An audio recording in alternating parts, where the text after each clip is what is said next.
What up, what up, what up, YouTube? Shout out to Baby S Mizzle.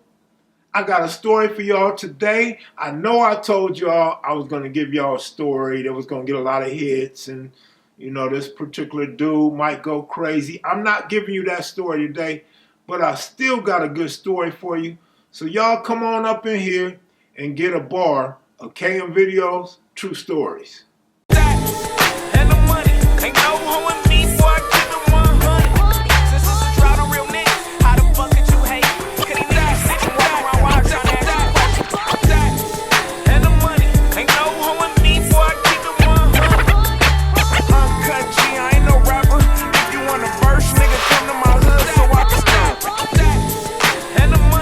It.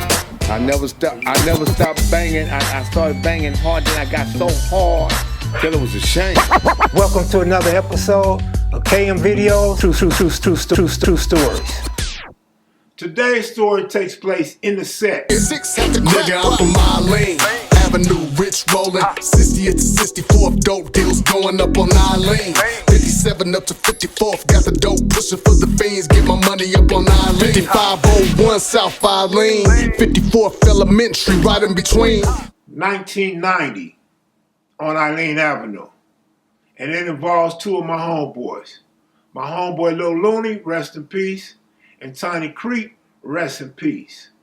A lot of y'all have been wanting a story about if it's true or not. You ain't a real one until you kill one. You know, when I came up getting put on, you getting put on to represent the 60s. You see what I'm saying? When I come home, they like, niggas is getting put on to kill one. You know, you become one when you kill one. That's how you know you a solid nigga. If you can kill one of them niggas, you a solid nigga. To me, like, that's the craziest shit in the world, right? But when I think about it, and I like, if I sit down and reflect and I think about I'm like, okay, because I'm like, man, niggas just ain't doing this shit. So because no, so some niggas teaching these niggas this shit, right? So I'm saying, so this comes in from a generation before them, right? Because that's the only way they would have been doing this type of shit. It's like, this is what they was taught. Because when I say, like, once you get past a certain generation of the 60s, the shit went downhill. Because you had a generation that started the hood, you had a generation of niggas that set a standard, and then you had a generation of niggas that turned it up, right? Like, I can say it, and I say it proudly. I come from a good generation. But that generation after me, ain't no niggas made noise like them niggas made noise. And I don't speak on that. I don't get into that. But this story will be as close as to a story you will ever get from me about the inner dealings of homeboys getting into it in the set. So let me give you a little bit of background on my homeboys. I met Lil Looney at 54th Street Elementary School in the 1970s. And we've always had great relationship throughout his lifetime. Lil Looney is actually from Chicago, Illinois. So I met him at a very young age. Tiny Creep and Lil Looney grew up on the same street, Eileen Avenue. Lil Looney was near the Inglewood border, and Tiny Creep was a little bit to the north on the same block across the street. Tiny Creep is the little brother to the homeboy Baby Creep. Baby Creep is under the homeboy Lil Creep, and who I interviewed on the Blue Channel. And they would fall up under Big Creep, aka K-Dog, rest in peace, from the front. So we had a homie named Lil Maniac, rest in peace. I know, a lot of rest in peace. Lil Maniac, rest in peace, was loved throughout the turf and our allies. So his house will become a spot for the homies to congregate, hang out at, kick it, drink 40 ounces, tell stories, meet up, you know what I'm saying? And so his house, or his mom Joyce, and his stepdad house was always the hangout. So Tiny Creek lived a few houses on the same side of the street as Lil Maniac. So Tiny Creep is growing up looking at all the homies, the big homies and the bigger homies and the OGs of homies coming hanging out on the block. So he's getting a bar of the 60s as a little kid. And you know how that goes. Eventually, he became from the set. He got his name in 1987. And he would, you know, as he became more known and more of a rider, he would change his name to things such as Creep Crazy and other names. He had a couple other names, Booby Clark, a couple other names. And so, you know, that's how the 60s go. A lot of dudes got multiple names, 2, 3, maybe 4 or 5 different names. Like I said, he grew up on the block learning from the homies. So a whole lot didn't change with Tiny Creep. He got it earnestly, and he became well known and well loved in his generation. Creep was born in 1973. Lil Looney and I was born in 1968. So 5-year difference between Lil Looney and Tiny Creep. Tiny Creep ended up going to camp in like 88, and he got out in 89. Lil Looney went to the pen in 86 and got out in 88, did a parole violation. In 1990, after Lil Looney's parole violation, we're hanging out just about every day, almost every day. You know, we would make runs and go up and down Crenshaw. We go through Inglewood and get into it with dudes. He's lacing a lot of the younger homies, Tiny Creep's age. He's lacing them dudes and raising them right. A lot of dudes that came up under Lil Looney or Little Looney's tutelage all became solid individuals. And so Tiny Creep is out, and I'm with a dude from the set. We ain't gonna mention his name. And we hanging out on Eileen at Rooster's house because Lil Maniac, rest in peace now. Same house, Joyce house. And Lil Looney's just on one. He had been on one that whole week, just tripping on whoever wanted to trip. And the younger homies, for some reason, just hadn't been around for a couple days. And Lil Looney felt some type of way about that. And so Lil Looney was like, cuz, I'm tired of all these custers. We got too many custers coming around here that ain't really doing nothing. They like Christmas ornaments just hanging on a tree. These dudes gotta do something. And so Tiny Creep comes walking out. And Lil Looney repeats himself, cuz I'm tired of all these custers. Gotta be down, then you can't be a hoe, no.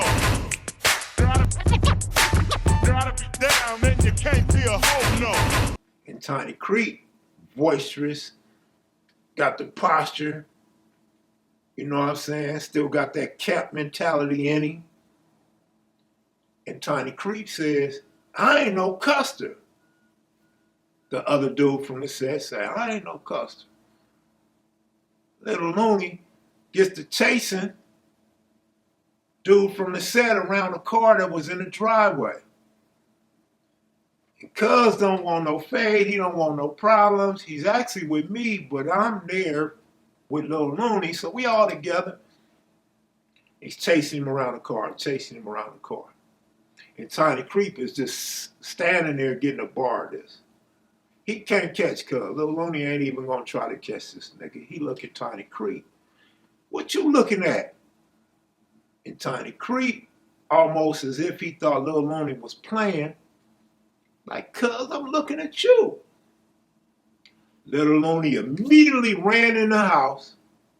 I mean, he came out in an instance, man. This shit was like, he wasn't in the house like a half a second. Of course, we know it took more than a half a second, but he immediately came running out the house with a long-ass sharp butcher knife.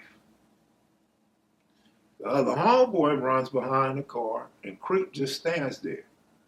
He goes straight up the creek, Tiny Creek.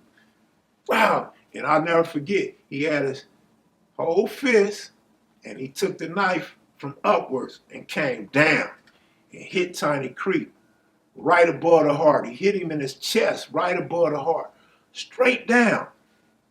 Long ass butcher knife, sharp as hell, just went straight through him with no problem. Like, man, it was crazy.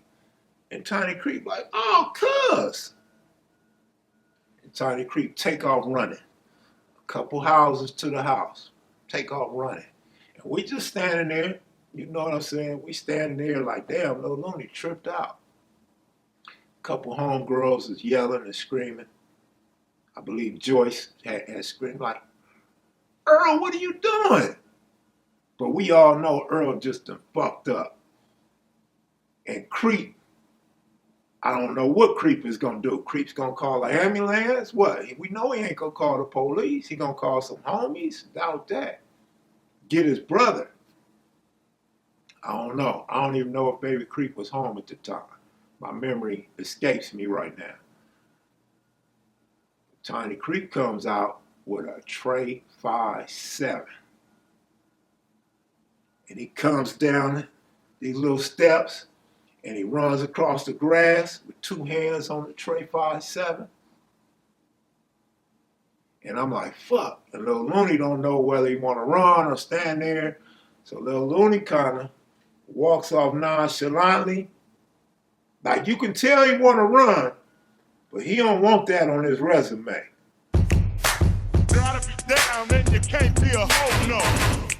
Gotta be down, then you can't be a hoe, no.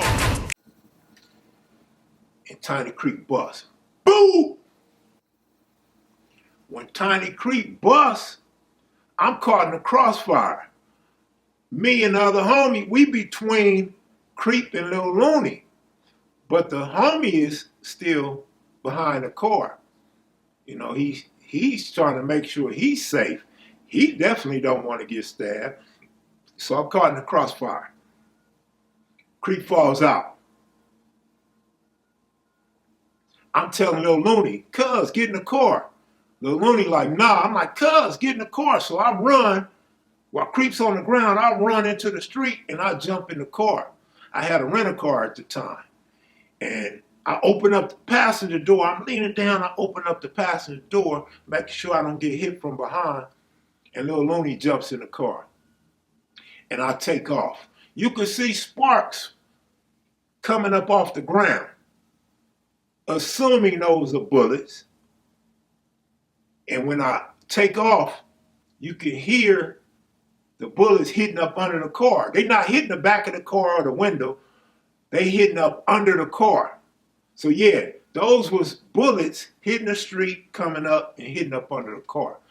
He put a hole in the muffler. And man, I saved Lil Looney that day, man. I saved him and he was thankful. For about 4 hours, Lil Looney is just thanking me like, cuz, thanks, Kev Mac, cuz. That nigga was really trying to kill me. That nigga was really trying to get me. I'm like, cuz, you stabbed the nigga. He might even die, cuz.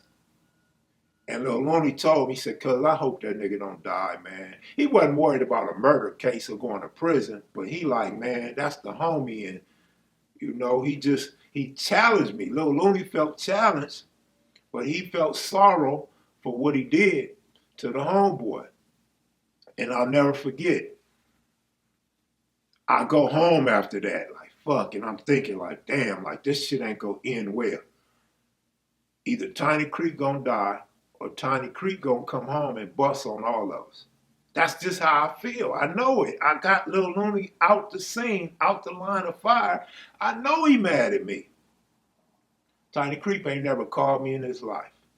And I get a phone call on my mother's phone. Hello? He like, cuz, who you with? What you talking about? Nigga, you with me or you with that nigga? Cuz, what you talking about?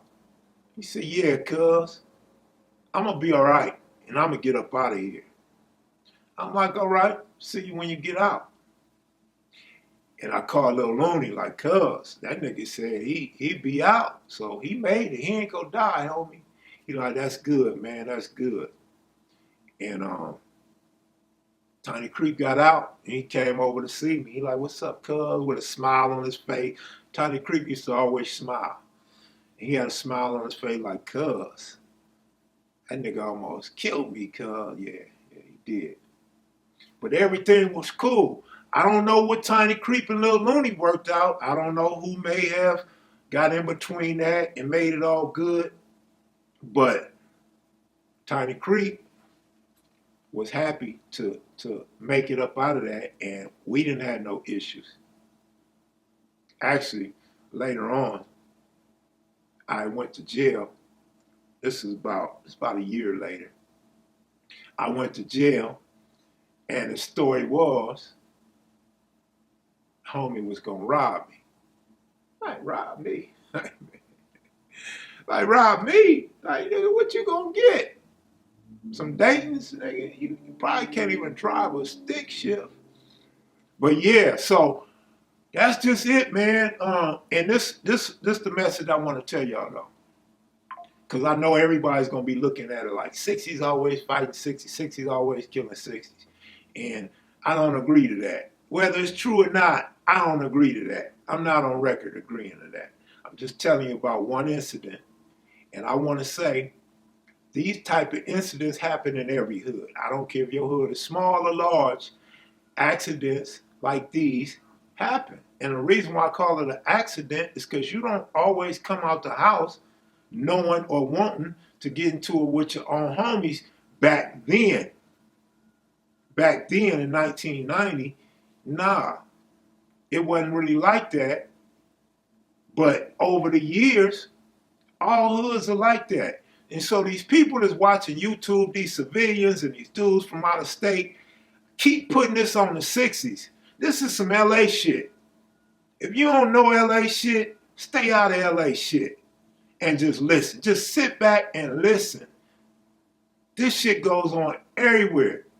Google case law. Google that shit. I'm encouraging y'all to go Google that, man. This shit happens everywhere, man, because when two black men get into it, or two brown men get into it, it can go any kind of way. Bullets can start flying. Knives can start sticking. This is just some ghetto mentality, hood shit that goes on throughout the greater Los Angeles area. But that's my story for today, man. Hope y'all enjoyed it. Hate to see homies get into it with each other, especially when it's an older and a younger dude. But y'all be sure to click that like button. If you're new to the channel, please subscribe. I tell all sorts of hood stories here and other stories as well. I'm out of here. Have a great day. Peace.